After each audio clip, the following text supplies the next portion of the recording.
Hi అండి, welcome to CWSN Leela Bhanu channel. ఈరోజు అయితే భాను పాపని లీలా భాను ఛానల్లో లీలానైతే పార్కుకు తీసుకువెళ్ళలేదు, కానీ భాను పాపనైతే పార్కుకు తీసుకువెళ్ళాము. ఇద్దరిని ఎందుకు తీసుకువెళ్ళలేదంటే లీలా పాప కొంచెం ఇలాంటి గేమ్స్ ఇలాంటి వాటిల్లో పార్టిసిపేట్ చేసినప్పుడు ఎక్కువ యాంగ్జైటీ ఫీల్ అవుతుంది. అందుకోసమని ఇద్దరిని తీసుకువెళ్లకుండా ఒకరోజు ఒక పాపని ఒకరోజు ఒక పాపని తీసుకువెళ్దామనే ఉద్దేశంతో ఈరోజైతే భాను పాపని మాకు దగ్గరలో ఉన్న చిల్డ్రన్స్ పార్క్కి అయితే తీసుకువెళ్ళడం జరిగింది. చూశారు కదా, వేసవి కాలం, పిల్లలందరూ కూడా ఇంట్లోనే ఉంటున్నారు, పాఠశాలలు లేవు. కాబట్టి ఇంట్లో బాగా వాళ్ళకు బోర్ అనిపించి ఈవినింగ్ 5-5:30 అవ్వగానే చక్కగా పిల్లలందరూ కూడా పార్కుకు వచ్చి ఎంతో ఉల్లాసంగా అయితే పార్టిసిపేట్ చేస్తున్నారు.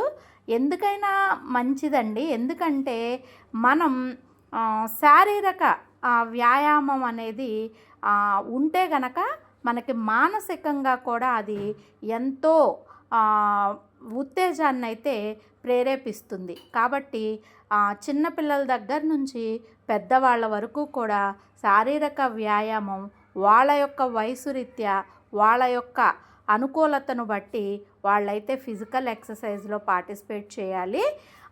మా పాప వాళ్ళు వచ్చేటప్పటికి డిజేబుల్డ్ అంటే దివ్యాంగులు, వికలాంగ పిల్లలు కాబట్టి వాళ్ళకి ఇలాంటి వాటిల్లో పార్టిసిపేట్ చేయించడం అనేది ఇంకా ఎక్కువ ఉపయోగం అయితే ఉంటుంది.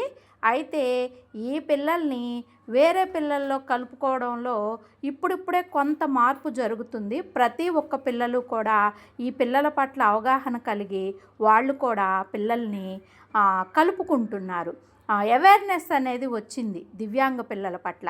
దానికి నిదర్శనమే ఇప్పుడు మీరు చూస్తున్నది. చూశారు కదా, భాను పాప ప్రత్యేక అవసరాలు కలిగిన పాప అయినా సరే వాళ్ళందరూ కూడా భానుని మధ్యలో కూర్చోపెట్టుకుని తనకి భయం లేకుండా మేము సహకరిస్తూ తన్ని చక్కగా సంతోషంగా ఉయ్యాల ఊగేటట్లుగా మేమైతే ఎంకరేజ్ చేస్తాము అని చెప్పి ఉన్న పిల్లలందరూ కూడా భాను పాపనైతే మధ్యలో కూర్చోబెట్టుకుని ఎంత ఎంకరేజింగ్గా ఉయ్యాలైతే ఊపుతున్నారో మీరు చూశారు కదా. అది కావాల్సింది. ఎందుకంటే ప్రత్యేక అవసరాలు కలిగిన పిల్లల్ని 4 గదుల మూలలో ఒకే చోట కూర్చోపెట్టి వాళ్ళను బంధించకుండా ఇలా పిల్లల్లో కనుక కలిపి వాళ్ళల్లో మానసిక ఆనందాన్ని కనుక మనం తెచ్చినట్లయితే మనం ఎంతో పురోగతిని ఈ పిల్లల పట్ల సాధించినట్లు అవుతుంది.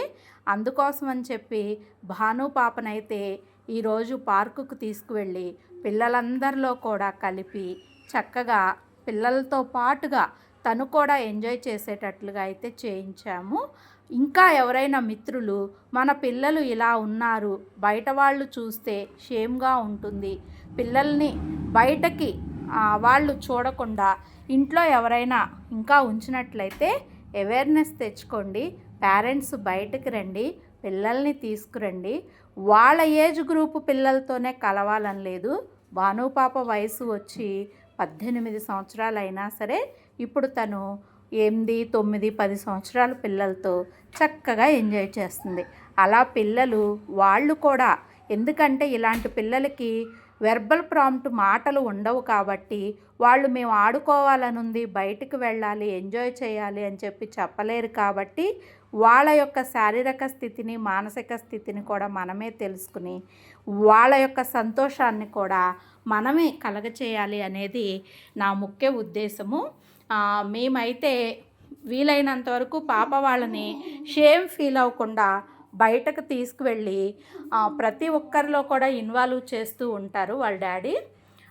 అలా ఇప్పుడు భాను పాప చూడండి, ఉయ్యాల ఊగటానికి ఫస్ట్ చాలా భయపడిపోయింది. చూస్తున్నారు కదా, ఎంత భయంగా వాళ్ళ డాడీ పట్టుకుంటే మాత్రమే నేను ఉయ్యాల ఊగుతాను, లేదంటే నేను దిగిపోతాను అన్నట్లుగా ఫస్ట్ భయాన్ని అయితే వ్యక్తం చేసింది.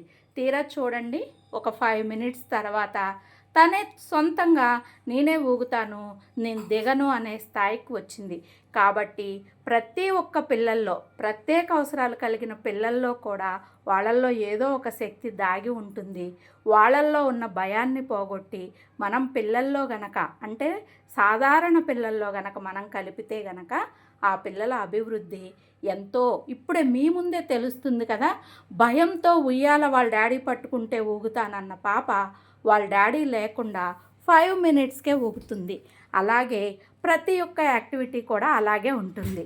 ఎందుకంటే పిల్లలతో పాటు మాకు కూడా ఎక్సర్సైజ్గా ఉంటుందని వాళ్ళ డాడీ నేను కూడా జస్ట్ ఒక 2 మినిట్స్ అయితే ఇలా ఫిజికల్ ఎక్సర్సైజ్ అయితే చేశాము. ఎందుకంటే పిల్లలతో పాటు మనకు కూడా ఒక టాస్క్ కాబట్టి ప్రతి ఒక్క మిత్రులు కూడా ఇలా పిల్లల్ని పార్కుకి తీసుకువెళ్ళి వాళ్ళ సంతోషంలో పాలు పంచుకుంటారని కోరుకుంటూ మన ఛానల్ చూస్తున్న మిత్రులందరూ కూడా లైక్ చేయండి, షేర్ చేయండి, సబ్స్క్రైబ్ చేసుకోండి.